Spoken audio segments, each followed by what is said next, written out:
날씨가 더워서 고생이 많습니다. 하나님께서 오늘 주일을 통해서 여러분에게 책임 부어 주시기를 원합니다.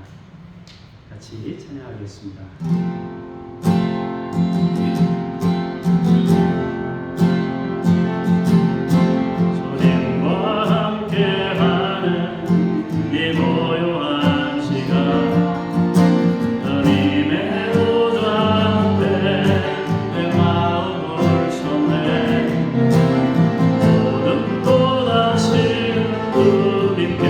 감출 볼래 내 맘과 청하에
앞에 예배할지어다. 온 땅이여 그 앞에서 떨지어다. 모든 나라 가운데서 이르기를 여호와께서 다스리시니 세계가 굳게 서고 흔들리지 않으리라. 그가 만민을 공평하게 심판하시리라 할지로다. 거룩한 하나님께 예배합니다. 이 시간 오셔서 영광 받으시옵소서. 주 예수 그리스도 이름으로 기도합니다. 아멘.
할렐루야. 내가 정직한 자들의 모임과 회중 가운데에서 전심으로 여호와께 감사하리로다. 여호와께서 행하시는 일이 크시오니 이를 즐거워하는 자들이 다 이기는도다.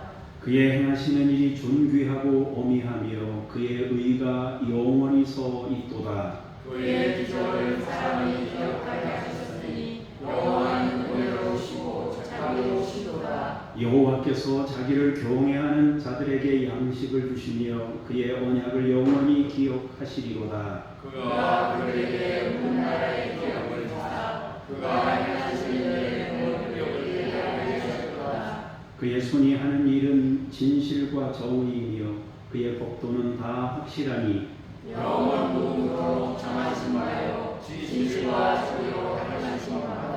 여호와께서 그의 백성을 속량하시며 그의 언약을 영원히 세우셨으니 그의 이름이 거룩하고 지존하시도다. 여호와를 경외함이 지혜의 근본이라. 그의 계명을 지키는 자는 다 훌륭한 지각을 가진 자이니 여호와를 찬양함이 영원히 계속되리로다. 아멘. 고백의 기도를 함께 드리겠습니다. 거룩하신 하나님, 눈에 보이는 형제를 사랑하지도 못하면서 눈에 보이지 않는 하나님을 사랑한다 하였습니다. 희생과 실천이 없이 입술로만 사랑을 외쳤던 가식적인 신앙을 용서해 주옵소서. 내 눈에 있는 불보를 깨닫지 못하고 형제의 눈에 있는 티끌을 빼겠다고 함부로 비판하고 정죄하였습니다. 대접을 받고만 싶어하고 남을 대접하기에는 인색했습니다. 내가 가진 재물과 학식과 지위를 내세워 가난하고 배우지 못한 이웃을 무시하고 차별하기도 하였습니다. 저희가 마음을 다해 회개하는 기도를 들어주시고 예배자로서 합당한 모습을 갖추게 하여 주옵소서. 예수님의 이름으로 이 고백의 기도를 드립니다. 아멘. 이제 개인의 죄를 잠시 침묵으로 기도하겠습니다.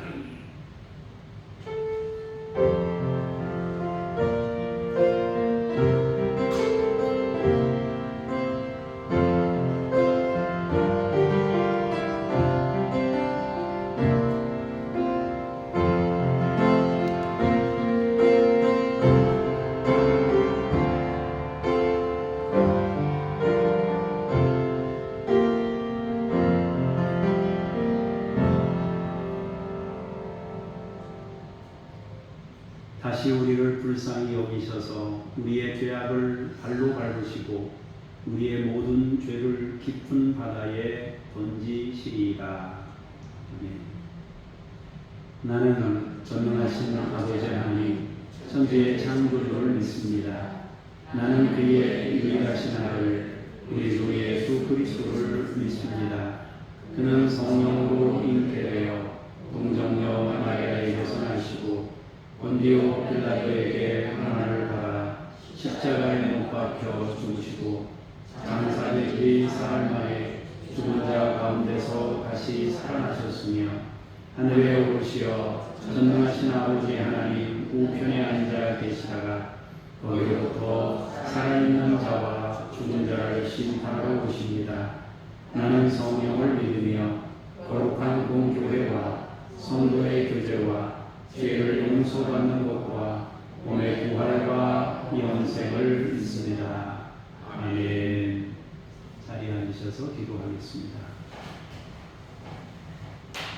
의인을 위하여 빛을 뿌리시고 마음이 정직한 자를 위하여 기쁨을 뿌리시는 하나님, 주님께서 베풀어 주실 진리의 빛과 신령한 기쁨을 사모하며 저희가 예배를 드립니다. 손뼉을 치며 목소리를 높여 찬양할 때 하나님께 영광이 되게 하시며 거짓이 없는 진실한 마음으로 기도할 때 하늘 보좌에 상달되게 하여 주옵소서. 성령님의 가르침을 따라 말씀을 받을 때 우리의 심령이 새 힘을 얻게 하여 주옵소서. 하나님의 말씀이 내게 임하게 하시고 그 말씀을 삶에 적용할 수 있게 하옵소서. 가까이 있는 말씀이 아니라 그 말씀이 내면에 있게 하옵소서. 말씀 앞에서 사는 종들이 되게 하여 주옵소서. 우리에게 말씀으로 임재하실 주님을 찬양하며 예수님 이름으로 기도합니다. 아멘.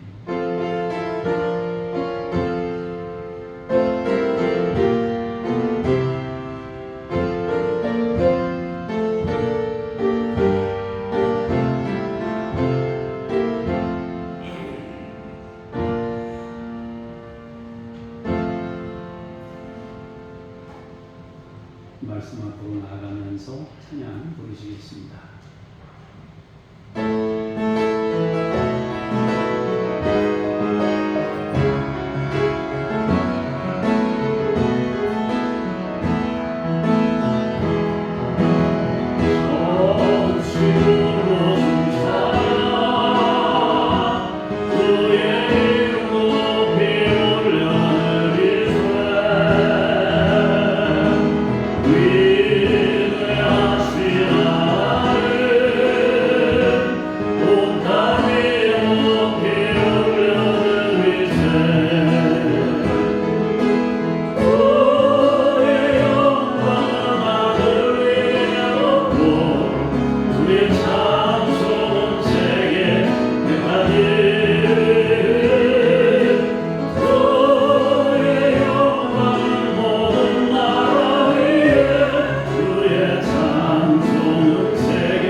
하나님 말씀은 열왕기하 22장 8절에서 11절까지의 말씀을 박미영 권사님께서 먼저 공부하시겠습니다.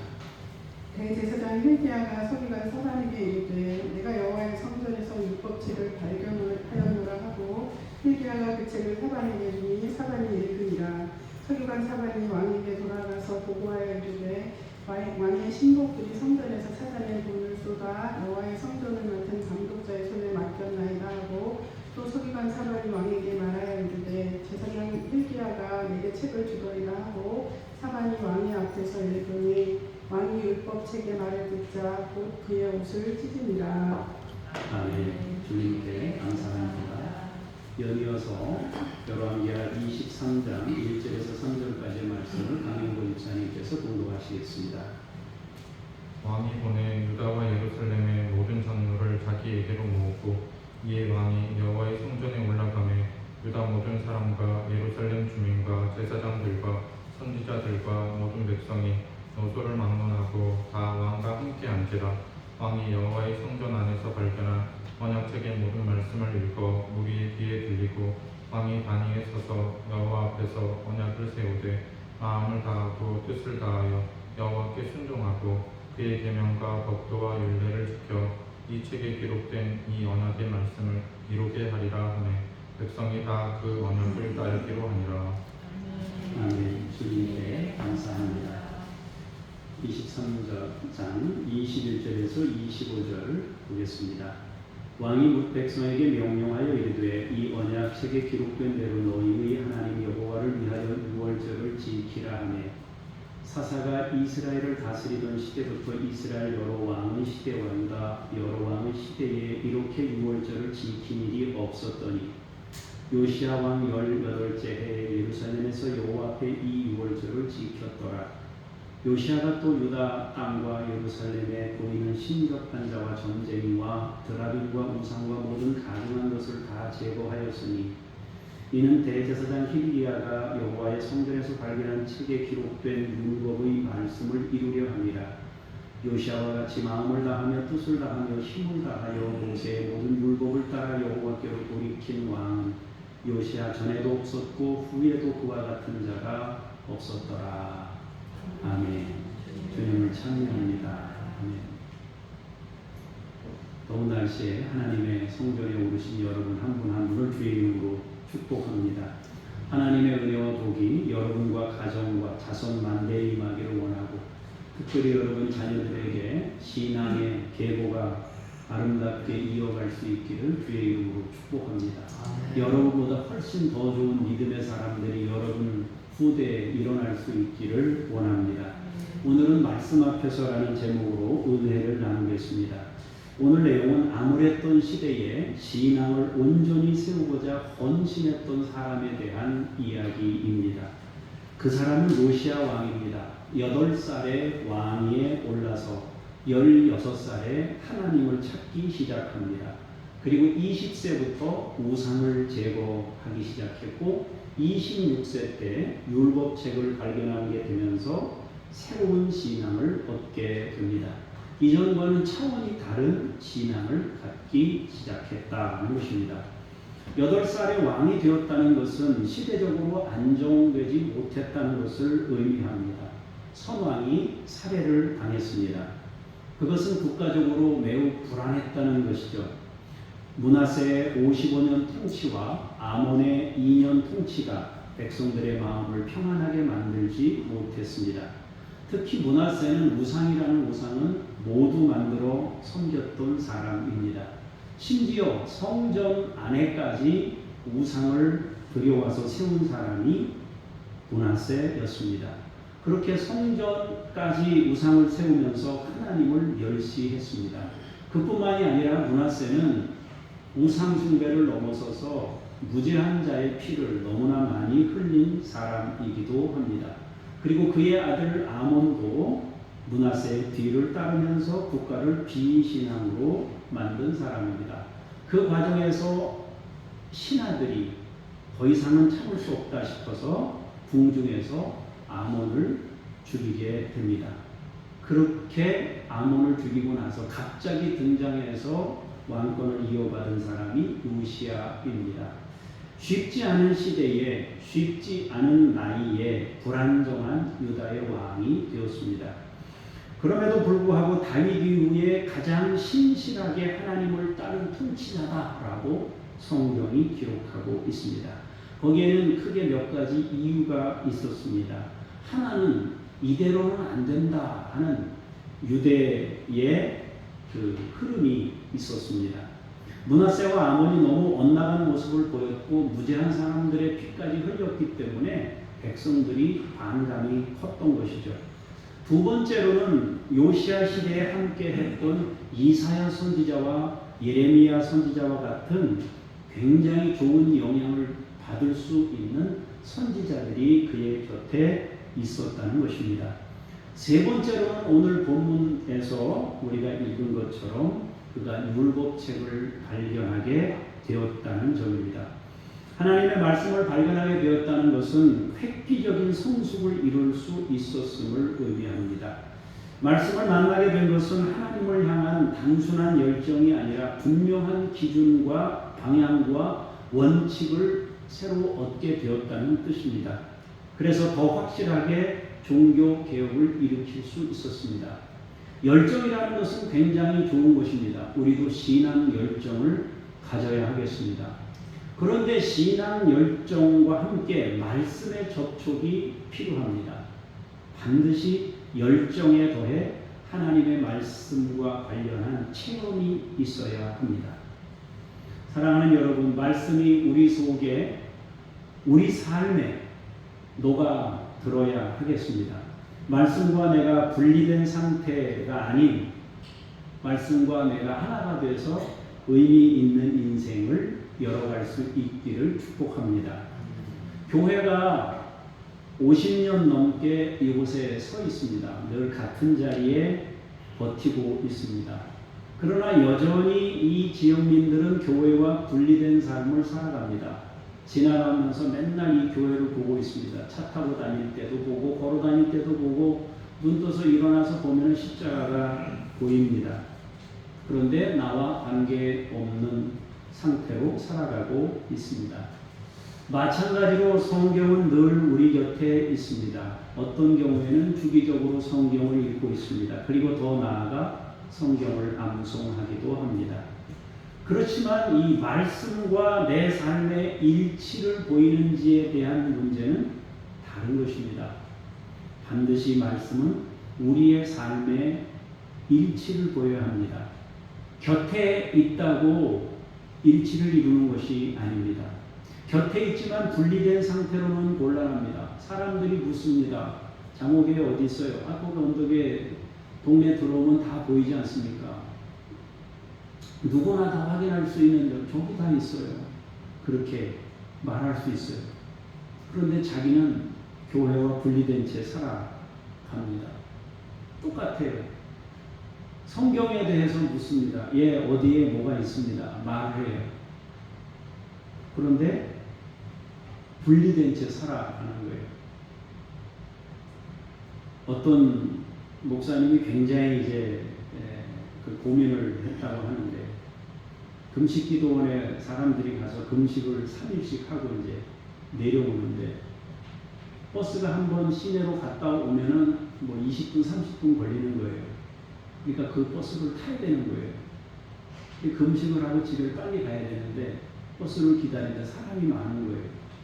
근데 서로 타고 싶어가지고 서로 막 분쟁을 일으키는 것을 봤다는 거죠.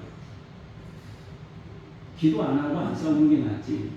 3일 금식하고 그 차 타고 먼저 타겠다고 싸우는 것보다 기도 안 하고 먼저 가세요. 그게 낫지 않은가. 이제 그런 이야기들을 하시더라고요.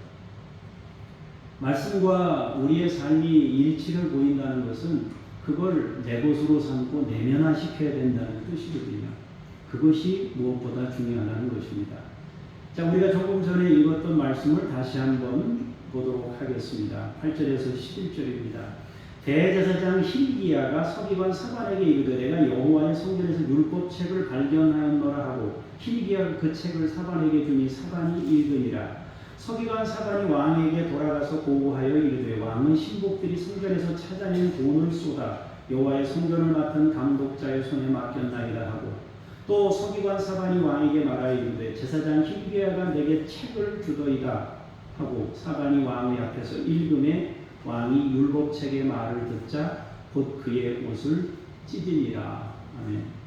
본문은 성전에서 율법책을 발견했다고 합니다. 요시아가 성전 수리를 명령하고 난 후에 수리하는 과정에서 발견한 것입니다.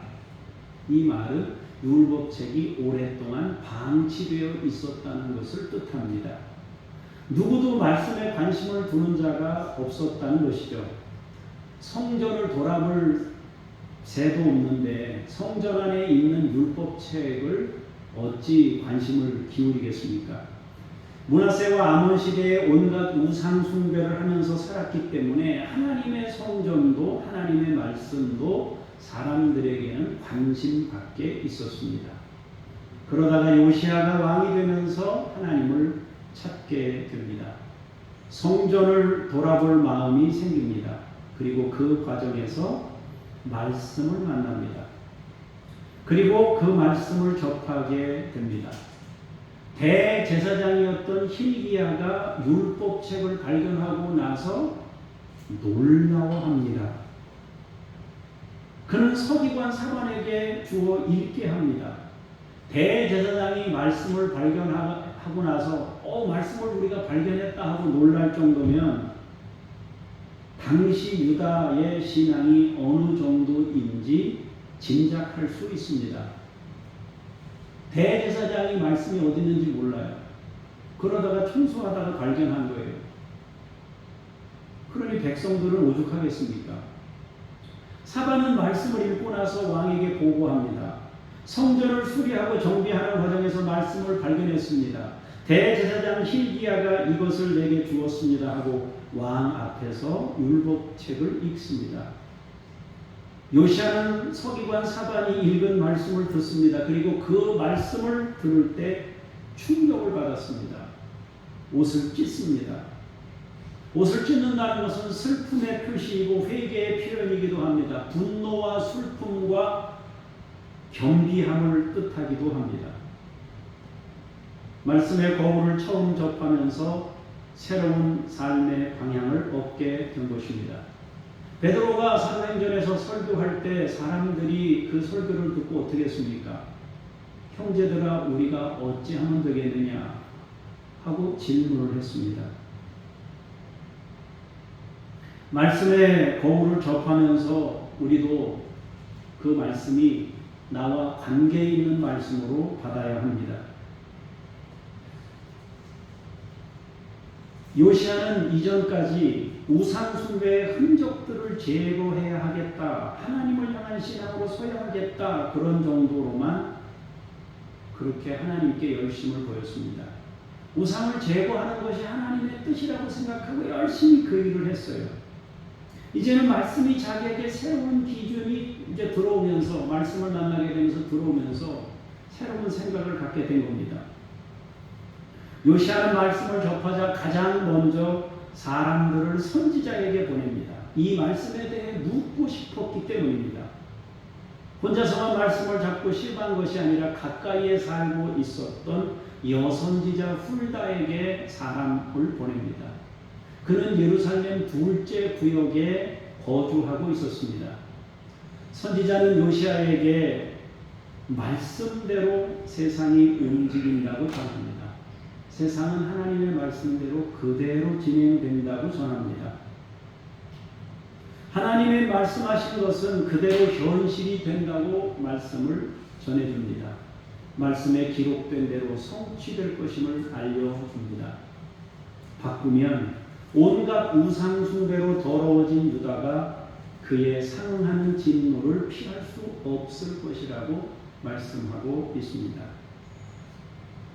여러분, 사람이 더러워지면 땅도 그 사람을 토해낸다고 성경이 기록하고 있습니다.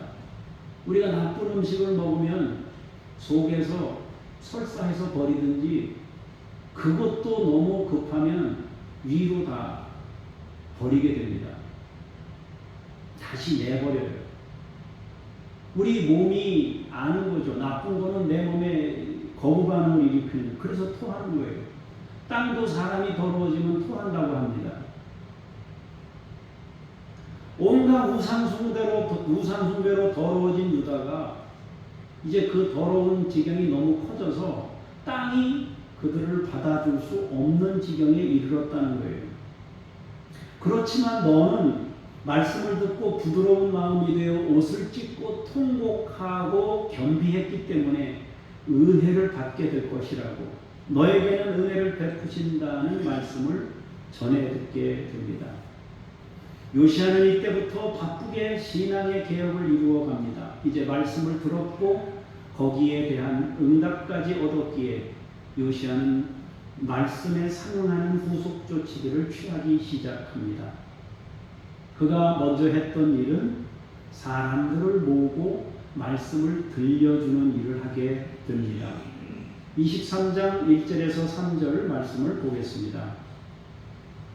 왕이 보내 유다와 예루살렘의 모든 장로를 자기에게로 모으고, 이에 왕이 여호와의 성전에 올라가며 유다 모든 사람과 예루살렘 주민과 제사장들과 선지자들과 모든 백성이 노소를 막론하고 다 왕과 함께 한지라. 왕이 여호와의 성전 안에서 발견한 언약책의 모든 말씀을 읽어 무리의 귀에 들리고, 왕이 단 위에 서서 여호와 앞에서 언약을 세우되 마음을 다하고 뜻을 다하여 여호와께 순종하고 그의 계명과 법도와 율례를 지켜 이 책에 기록된 이 언약의 말씀을 이루게 하리라 하며 백성이 다 그 언약을 따르기로 하니라. 요시아는 유다와 예루살렘에 있는 장로들을 모읍니다. 그리고 성전으로 올라갑니다. 그러자 유다의 모든 사람들과 예루살렘 주민과 제사장들과 선지자들과 모든 백성이 노소를 막론하고 왕이 성전에 올라가는 그 뒤를 따라서 자기들도 성전을 같이 향해 올라갑니다. 많은 이들이 왕과 함께 성전에 올라갔습니다. 그때 왕은 발견한 말씀을 모든 사람의 귀에 읽어 들려줍니다. 말씀을 들은 지가 언제인지도 모르는 상황에서 사람들도 하나님의 말씀을 듣게 됩니다. 요시아는 단위에 서서 사람들과 언약을 세웁니다. 우리가 모두 마음을 다하고 뜻을 다하여 여호와께 순종합시다. 하나님의 계명과 법도와 율례를 지켜 행합시다. 언약의 말씀대로 이루도록 하자고 목소리를 높입니다. 그러자 모든 백성이 화답하여 우리도 그렇게 하겠습니다. 우리도 그렇게 하겠습니다. 하고 약속을 합니다. 방치되었던 말씀을 발견하고 그 말씀이 왕에게 익혀지고 또 그 말씀이 백성들에게까지 전달되면서 혼자만의 신앙이 아니라 함께 가는 신앙으로 세워가고 있었던 겁니다. 여기서 율법책이란 아마도 모세오경이었을 것입니다. 모세오경에는 중요한 가르침이 몇 가지 있었는데요. 첫 번째로 오직 하나님만 섬겨라. 모세오경의 핵심이 바로 그것입니다. 두 번째로 어떤 경우에도 우상 숭배는 섬기지 말아야 된다. 하늘에 있는 것이나 땅에 있는 것이나 땅 아래에 있는 물속에 있는 그 어떤 형상도 만들지 마라. 형상을 만들 때 부어 만드는 것도 안 되고 조각해서 만드는 것도 안 된다고 말씀하셨습니다. 그러면서 하나님께서 우리의 구원은 오직 하나님, 애굽에서 노예 생활할 때 건져내신 분이 하나님, 그 하나님만 섬겨야 된다라고, 그 하나님의 은혜로 이 가나안 땅에 정착하게 되었다고, 그것이 모세오경의 핵심입니다. 하나님과 분리하고는 그 무엇도 생각할 수 없는 민족이 우리다. 그것을 말씀하고 있습니다. 이제 모두는 율법의 말씀을 듣고 일어섭니다. 그리고 개혁을 단행하게 됩니다. 우리가 읽지는 않았지만 요시아의 개혁은 이전까지 있었던 각종 우상들을 제거하는 일을 진행했습니다. 요시아의 종교개혁은 우상을 타파하는 일이 중요했습니다. 왜냐하면 하나님 아닌 다른 대상을 섬기고 있었기 때문입니다. 하나님을 엉뚱한 형상으로 변질시켰기 때문입니다. 그런데 유다가 섬긴 우상은 너무도 광범위했습니다. 전국적이었고 곳곳에 있었고 심지어 성전 안에도 있었습니다. 하나님의 성전에 바알과 아세라 신상을 세웠습니다. 각종 우상의 제단을 성전 안에도 세웠습니다. 심지어 성전 안에 남창의 집도 있었다고 합니다. 아세라 사제들과 제사 행위를 통해 온갖 음행을 저지르면서 성전 안에 남창의 집이 있었던 겁니다. 요시야는 그것들을 모두 제거하는 일을 행했습니다. 므낫세 왕 55년 동안, 아몬 왕 2년 동안, 도합 57년, 60년 가깝게 하나님을 떠나 우상과 착착하며 보낸 세월이 전국을 병들게 했습니다. 그것을 다시 바로잡기 위해서 요시야는 온 나라를 다니며 우상을 타파하는 일에 힘썼습니다. 심지어 요시야는 아수르에 멸망당했던 이스라엘 영토까지 찾아가서 우상을 제거하고 더럽히는 일까지 했습니다. 해골을 갖다가 거기다 채우고 우상을 빻아서 가루를 뿌리고 오염된 물질을 갖다가 거기다가 투척하면서 다시는 그쪽에 아예 발을 들이지도 못하도록 그렇게 거룩한 분노를 나타냈습니다. 요시야는 여로보암, 북이스라엘의 여로보암이 세웠던 베델의 단과 산당도 부서뜨렸습니다. 더 나아가 요시야의 열심이 어느 정도였느냐 하면 이미 아수르에 멸망한 사마리아까지 찾아가서 그곳에 있는 제단과 산당까지 제거하는 일을 진행했습니다. 요시야는 거룩한 분노의 마음을 가지고 자기 영향권 아래 있었던 전 지역을 돌아다녔습니다. 아수르의 영향권이 미흡한 상황에서 북이스라엘에 있는 우상까지 제거하기 위해 노력했습니다. 요시야는 긴 시간 광범위하게 퍼져 있었던 우상과 싸웠습니다. 요시야가 우상 타파 작업을 할 때 솔로몬 시대에 세워졌던 것들도 있었다고 성경이 말합니다.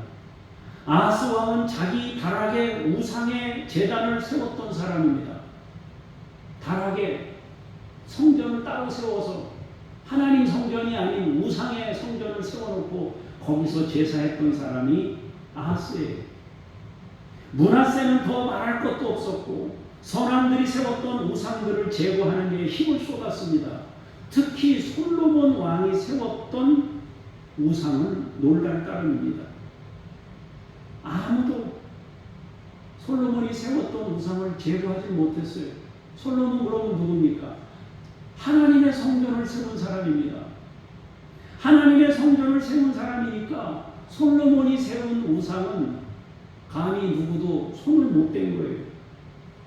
그 사람이 어떤 사람인 줄 알기 때문에 누구도 건들기 어려웠어요. 그러나 요시야는 그것까지 다 무너뜨렸습니다. 이처럼 요시야는 사람들의 눈으로 볼 수 있는 우상들을 모두 제거했습니다. 그런데 아직 한 가지가 남아 있었습니다. 그것은 외형을 제거하는 것과 함께 내면을 채우는 일입니다. 사실 밖으로 드러난 우상은 내면에 있는 결과물들입니다. 사람 마음속에 있는 것들이 밖으로 표출된 것이 우상입니다. 동네에 가보면 이런저런 우상들이 있는데 그런 우상들을 세우는 이유는 사람들 내면에 그것이 있기 때문에 우상을 세우는 것입니다.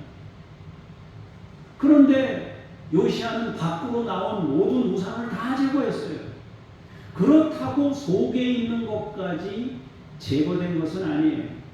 이제 속에 있는 우상을 몰아내고 그 안에 말씀을 뿌리내리게 해야 합니다. 그래야 보이는 것에 치중하지 않습니다. 속에 있는 우상이 존재하면 언젠가 그 우상은 다시 밖으로 드러나게 되어 있습니다. 그러므로 속을 바꾸는 작업이 필요했습니다. 요시야는 그 일을 위해 유월절을 대대적으로 지키게 됩니다. 21절에서 25절 다시 보도록 하겠습니다. 왕이 뭇백성에게 명령하여 이르되 이 언약책에 기록된 대로 너희의 하나님 여호와를 위하여 유월절을 지키라 하며 사사가 이스라엘을 다스리던 시대부터 이스라엘 여러 왕의 시대와 유다 여러 왕의 시대에 이렇게 유월절을 지킨 일이 없었더니 요시야 왕 18째 해 예루살렘에서 여호와 앞에 이 유월절을 지켰더라.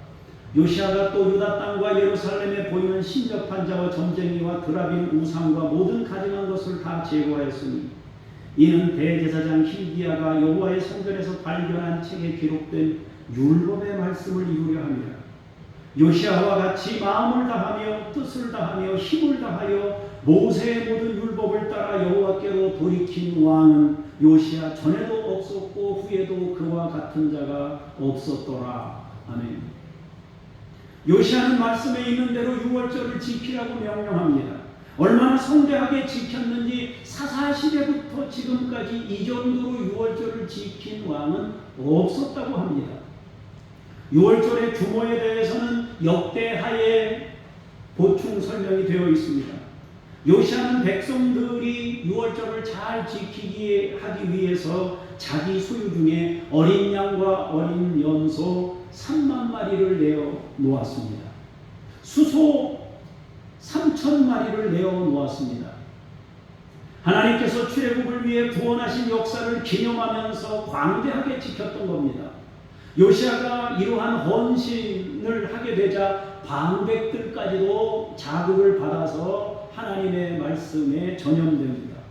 방백들도 즐겁게 희생 제물을 드립니다. 그들도 양 2,600마리를 내어놓았고 수소 300마리를 백성과 제사장들과 레위 사람들에게 내어 주었습니다. 그러자 레위 사람들의 우두머리들도 거기에 동참하여 양 5,000마리와 수소 500마리를 레위인들에게 제물로 주었습니다. 이 모든 것들을 제물로 드리고 나서 그들은 그것을 굽고 삶고 하면서 사람들에게 나누어 주었습니다. 참으로 성대한 잔치처럼 유월절이 진행되었습니다. 이 기간은 말씀대로 8일 동안 진행하였습니다.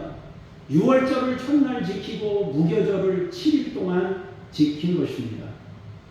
우리의 구원이 하나님에 의해서 이루어진 것임을 백성들에게 각인시키면서 감사와 찬양의 마음을 백성들이 느낄 수 있도록 신앙을 세운 것입니다.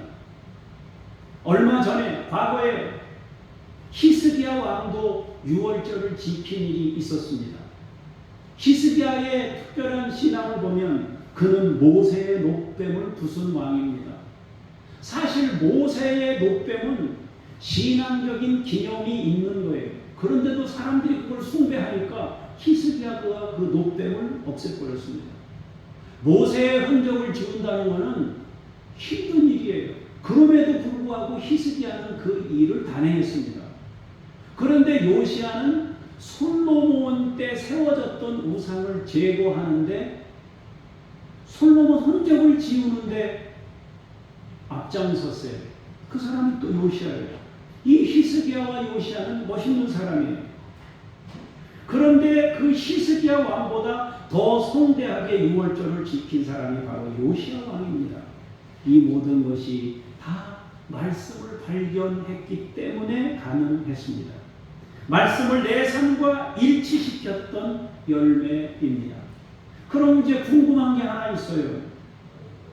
그럼 우리도 유월절을 지켜야 되나? 그렇게 질문을 할 수 있어요. 성경에 나와 있고 요시야도 지켰고 히스기야도 지켰으니까 그럼 우리도 지켜야 되는구나. 한동안 이 유월절 지켜야 된다는 이단이 등장해가지고 사람들을 혼란케 했어요. 성경을 보여주면서 읽으면서 지키라고 하면은 사람들이 헷갈리는 거예요. 사랑하는 여러분, 신약 성경에 보면요, 주일을 지킨 믿음의 성도들이 안식 후 첫날 모여서 떡을 뗐다. 안식 후 첫날이 강조되고 있어요. 우리는 안식일이 지키는 게 아니라 주일, 주님이 부활하신 날을 지키는 겁니다. 유월절이 뭡니까? 유월절은 그림자입니다. 부활절이 주님의 영광을 나타낸 날입니다. 그래서 우리는 더 이상 유월절을 지키지는 않아요. 그럼 오늘 이 말씀을 통해서 우리가 배워야 될 건 뭐냐? 이 사람이 그 시대에, 그 시대는 유월절이 너무 필요했던 시대입니다. 하나님의 말씀을 자기 내면에 일치시켰다는 거예요. 성경은 요시아에 대해서 전무후무한 왕이라고 기록합니다. 이전에도 없었고 이후에도 없었다고 칭찬합니다. 말씀의 내면화가 중요합니다. 말씀을 내 삶과 일치시키는 것이 중요합니다. 요시아는 그 일을 행한 사람이었습니다. 그는 말씀을 발견하여 그 거울에 자신의 인생을 비친 사람입니다. 그리고 그 거울을 보고 자기 삶을 새롭게 바꾼 사람입니다. 사랑하는 성도 여러분, 이제 우리 차례입니다. 우리도 말씀의 거울에 우리 자신을 비추어야 합니다. 말씀 앞에 서야 합니다. 성전은 늘 이 자리에 있습니다. 그러나 성전과 내가 분리되어 있지 않아야 합니다. 성경은 늘 우리 곁에 있습니다. 그러나 성경과 우리의 삶이 일치를 이루어야 합니다.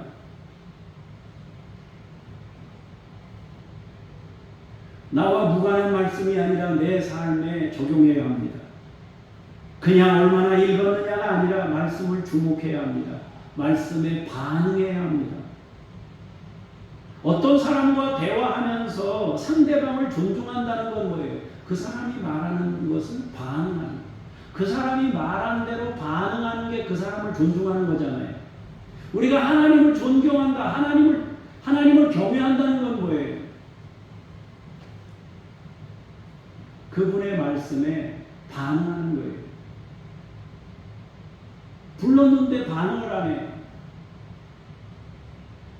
그러면 경외하는 거 아니에요. 상대편이 뭐라고 했는데 반응을 안 해요. 그러면 그 사람 존중하는 거 아니에요. 적극적으로 반응하는 게 중요해요. 마찬가지로 우리가 말씀을 접할 때 그 말씀대로 반응해야 돼요. 말씀대로 반응을 해야 변화가 일어납니다. 말씀대로 반응을 안 하면 10년이 지나도 똑같아요. 그 사람 그 사람이에요. 신앙이 안 바뀌어 있어요. 10년 전에 믿음 생활하던 사람이나 지금 믿음 생활하는 똑같아요. 한 개도 안 변했어요.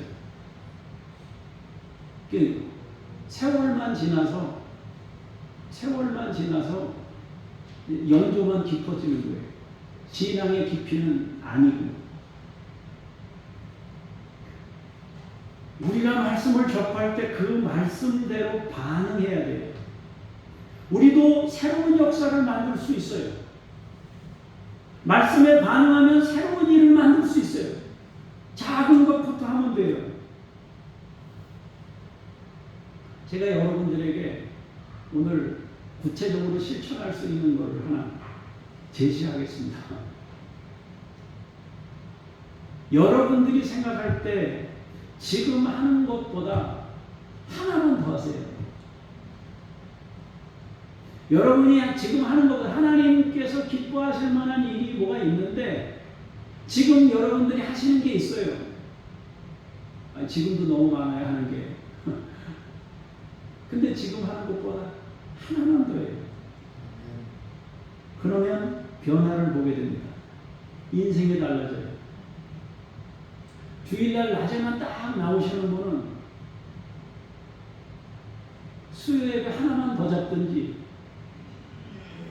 주일 오후 예배 하나만 더 잡든지 심야 기도 하나만 더 잡든지 인생이 바뀝니다.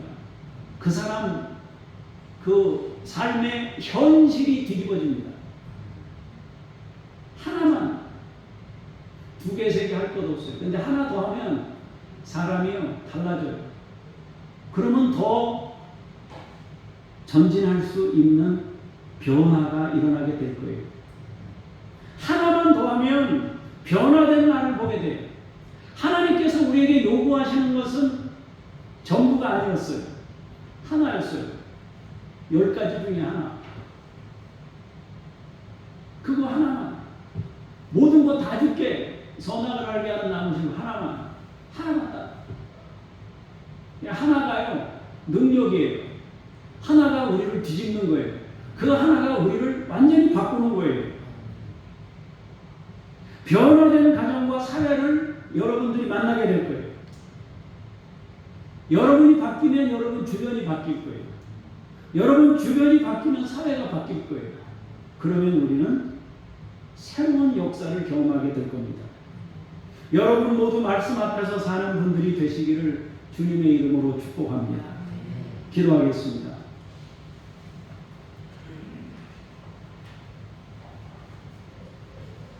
말씀이 성전에 있었습니다.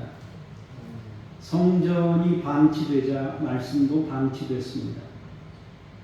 그러나 말씀을 발견하게 되자 옷을 찢었습니다. 그 말씀 앞에 부끄러웠습니다. 그 말씀 앞에 뒤집어졌습니다. 세상을 바꾸기 시작했습니다. 성전이 여기 50년째 세워져 있습니다.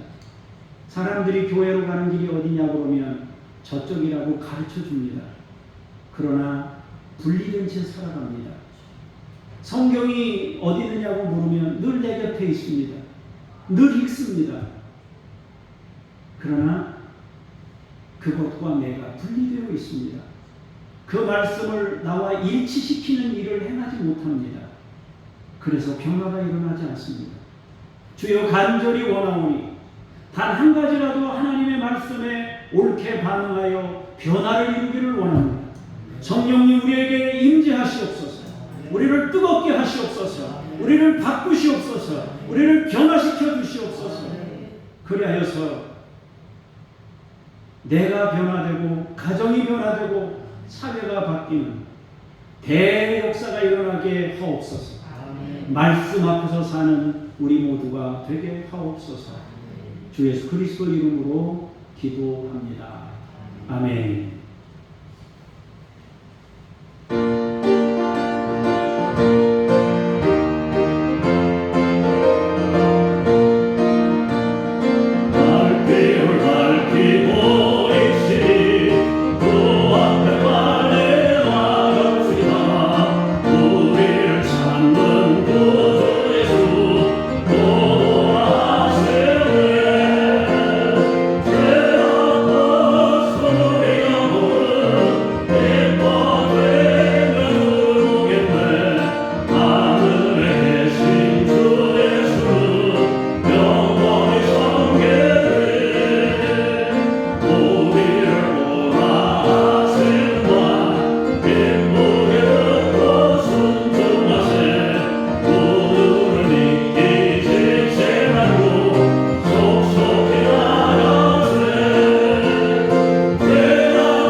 아버지 하나님, 당신이 우리에게 생명을 주셨습니다. 우리도 생명을 내어드려야 하지만 그럴 수 없어 우리의 삶의 지극히 작은 부분을 구별해서 하나님이 나를 위해 생명 주심을 감사하고 나의 주인이 당신임을 고백하며 예물을 올려드리니 사랑하는 성도들의 그 믿음을 받아주시고 일생 동안 하나님의 은혜 중에 살게 하옵소서. 주 예수 그리스도 이름으로 기도합니다. 아멘. 하늘에 계신 우리 아버지, 아버지의 이름을 거룩하게 하시며 아버지의 나라가 오게 하시며 아버지의 뜻이 하늘에서와 같이 땅에서도 이루어지게 하소서. 오늘 우리에게 일용할 양식을 주시고 우리가 우리에게 잘못한 사람을 용서하여 준 것 같이 우리 죄를 용서하여 주시고 우리를 시험에 빠지지 않게 하시고 악에서 구하소서. 나라와 권능과 영광이 영원히 아버지의 것입니다. 아멘.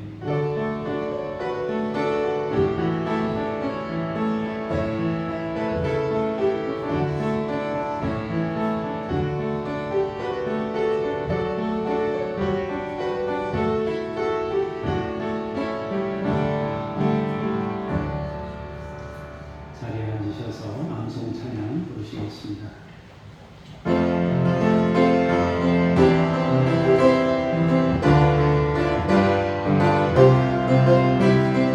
너희보다 먼저 가시는 너희의 하나님 여호와께서 애굽에서 너희를 위하여 너희의 목전에서 모든 일을 행하신 것 같이 이제도 너희를 위하여 싸우실 것이며 광야에서도 너희가 강하였거니와 사람이 자기의 아들을 낳는 것 같이 너희의 하나님 여호와께서 너희가 걸은 길에서 너희를 하늘사 이곳까지 이르게 하셨느니라. 신명기 1장 37절 37절.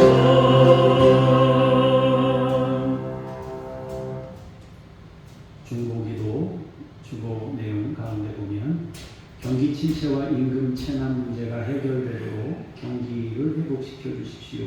27만 명이 여기에 해당되고 1조 7천억을 임금을 받지 못한 상태로 있습니다. 멕시코가 마약과 암살로 얼룩진 땅이 십자가 복음으로 정결하게 치유되도록 위해서 기도할 수 있기를 바랍니다. 6년 연속 3만 건 넘는 살인 사건이 멕시코에서 일어나고 있습니다. 위해서 기도하시기 바랍니다. 수요일 11시에 대외협력위원회로 모입니다. 다음 주 화요일 11시에 삼척시체로 모입니다. 위해서 기도해 주시기를 바랍니다. 오늘은 가실 때 떡을 하나씩 준비했습니다. 우리 이수민 집사님 딸이 100일을 아마 한 모양이에요. 그래서 성도님들한테 하나씩 이렇게 드린다고 가져왔습니다. 여러분 가실 때 받아가시고 그 아이를 축복할 수 있길 바랍니다. 이름이 은솔입니다. 은솔. 네, 잠깐 같이 기도하겠습니다. 아버지 하나님, 우리나라를 위해 기도합니다. 경기 침체와 임금 체납 문제가 해결될 수 있도록 경기를 회복시켜 주시고 또 사람들의 마음이 각박하다면 그 마음을 녹여주셔서 고통 중에 있는 사람들이 해결을 얻게 해 주옵소서. 멕시코 땅을 하나님 축복하며 기도합니다. 주여, 주의 천사들을 그 땅에 보내시옵소서. 더 이상 마약과 암살로 얼룩진 땅이 완전히 그 상태에서 벗어날 수 있게 해주시고 더 이상 그 상태로 머물지 않도록 역사하시옵소서. 십자가 복음으로 정결하게 치유되게 해 주옵소서. 저들의 견고한 지인들이 무너지기를 원하오니 주께서 역사하시옵소서.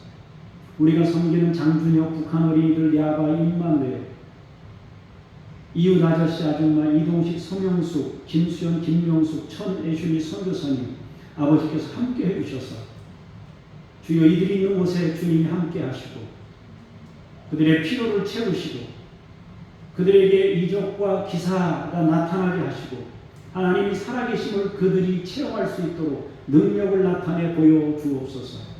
믿음으로 이들이 일어설 수 있게 해주시고 이들이 사역하는 곳에 사람들이 회복되고 치유되고 새로워지게 해 주옵소서. 노예와 관련된 모임들 가운데 함께 해주셔서 범사에 하나님의 영광이 나타나게 하여 주시옵소서. 더위에 씨름하고 있는 이 나라와 또 우리 교우들 하나님께서 지키시고 강건함으로 지켜주시기를 원합니다. 몸도 마음도 회복되기를 원합니다. 하나님의 능력으로 새 힘을 불어넣기를 원합니다. 주여 우리 성도들 한 분 한 분을 지켜주시옵소서.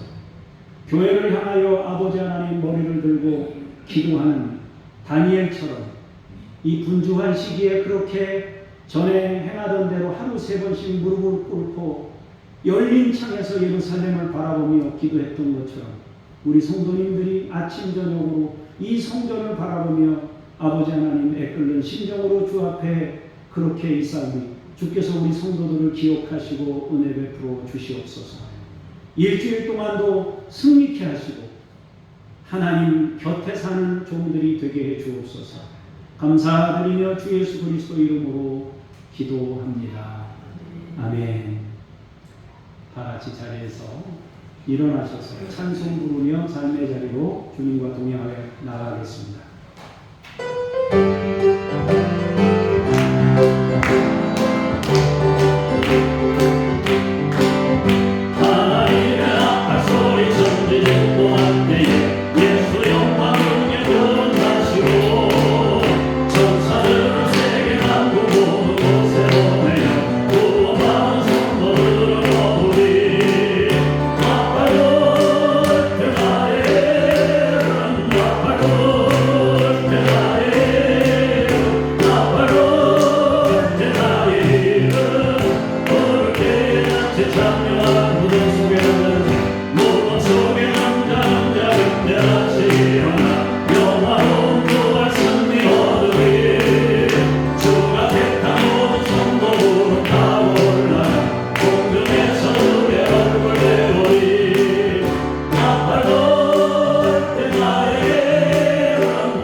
생명의 주인 되시는 예수 그리스도의 은혜와 창조주 아버지 하나님의 사랑하심과 내주하시고 가르치시고 역사하시는 성령님의 도우심이 오늘 말씀을 통하여 한 가지라도 하나님의 말씀에 자극받아 반응하기를 원하는 사랑하는 모든 종들 머리 위에 가정과 자손 망대 위에 주께서 세우신 교회들 위에 이제로부터 영원까지 함께 하시기를 간절히 축원하옵나이다. 아멘.